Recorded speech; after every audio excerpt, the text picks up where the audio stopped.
미생물을 키워놓고 이 위에다 살수팔로 물을 뿌리는 공법이잖아요. 그쵸? 회전원판도 마찬가지로 원판에다 미생물 키워놓고 원판을 돌려가면서 처리하는 공법이고, 접촉산화법 같은 경우에는 폭기조가 있으면 여기다가 여제를 이렇게 넣었다 뺐다 할 수 있는 거거든요. 그래서 살수화상이나 원판 같은 경우에는 미생물량을 내가 조절을 할 수가 없어요. 그래서 일반적인 우리가 생물막 공법은 미생물량을 조절할 수가 없다라고 얘기를 하는 거예요. 왜냐하면 생물막 공법에서 주로 많이 사용하는 게 살수화상이랑 회전원판이니까. 근데 예외적으로 접촉산화법 같은 경우에는 미생물 여제를 넣었다가 뺐다 할 수 있으니까 미생물량을 임의 조절할 수 있다라고 봐요. 누구에 비해서? 살수화상이나 회전원판에 비해서는 상대적으로 미생물량을 임의 조절할 수 있다라고 얘기를 하거든요. 그래서 그런 부분들만 알아두시면 돼요. 그래서 접촉산화법에서 부착 미생물량을 임의 조절해서 조작 조건 변경에 대응하기 쉽다라고 나온 거고요. 어쨌든간 접촉산화법, 살수화상법, 회전원판법 모두 다 부착 생물막법에 해당이 되기 때문에 이 미생물을 여제에다 부착하기가 시간이 오래 걸리죠. 그래서 정상 상태까지의 기간이 길어서 분해 속도가 빨리빨리 제거돼야 되는 거는 얘네가 증식하는데 시간이 너무 오래 걸리니까 그때는 적당하지 않고 분해 속도가 느린 그런 기질의 제거에 효과가 있는 것이 접촉산화법 아니면 부착 생물막법이라고 알아두시면 돼요. 자, 정답은 2번이죠. 반송 없어요. 22번 보시면은 회전원판법의 특징에 대한 설명으로 옳지 않은 것은 이라고 했는데요. 회전원판은 그 원판 자체가 돌아가면서 물을 폭기를 해주잖아요. 그쵸? 그렇기 때문에 폭기 장치가 필요가 없고요. 충격 부하에 강한 편이고 슬러지 반송 없다 그랬죠? 그 다음에 슬러지 발생량도 적은 편이고 정화기구가 단순하다. 회전원판법이 그 안에서 생기는 모델링 같은 것들이 상당히 복잡해요. 그래서 모델링도 상당히 복잡해서 이 모델링화 시키기도 되게 어렵고 정화기구가 단순하지 않아요. 정화기구도 복잡한 편이에요.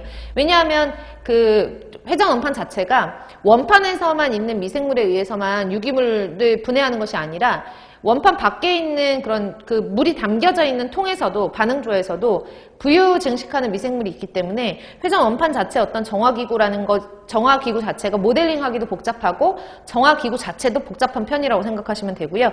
미생물량의 임의 조절이 가능하지 못하죠. 그쵸? 그래서 부착생물학법의 대표적인 살수화상하고 회전 원판 같은 경우에는 미생물량의 임의 조절이 불가능하고 정화기구가 회전 원판은 복잡하고 모델링도 복잡하다. 이렇게 봐두시면 되죠. 그래서 옳지 않은 것은 4번이고요.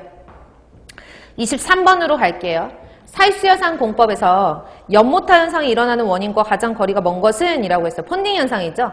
연모타 현상은 살수화상 반응조 보시면은 살수화상 여기 그러니까 단면을 그리면 여기에 여제예요. 여제를 이렇게 위에서 내려다 봤을 때 원형으로 놓고 그 다음에 여기에다가 미생물을 키워 놓죠. 키워 놓고 위에서 요 살수팔이 빙글빙글빙글 돌아가면서 하수를 뿌려주는 거예요.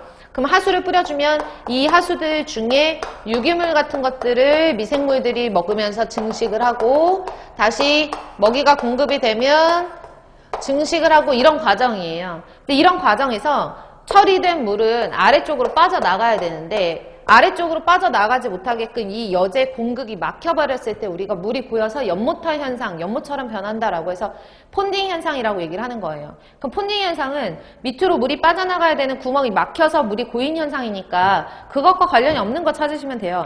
여제가 너무 적대요. 여제가 너무 작거나 균일하지 못하면 그 여제 구멍 사이가 막힐 수가 있잖아요. 그러니까 위에 물이 고일 수밖에 없는 거고 여제가 견고하지 못하고 부셔졌대요. 그럼 부셔진 그 가루 같은 것들이 여제 사이사이 공급을 막히게 하니까 폰딩 현상이 일어날 수 있는 거고 BOD 부하가 낮대요. BOD 부하가 낮다라는 얘기는 유기물이 적게 들어온다는 얘기예요. 유기물이 적게 들어오면 그 물에 덩어리 같은 것들이 비용해성 덩어리가 없기 때문에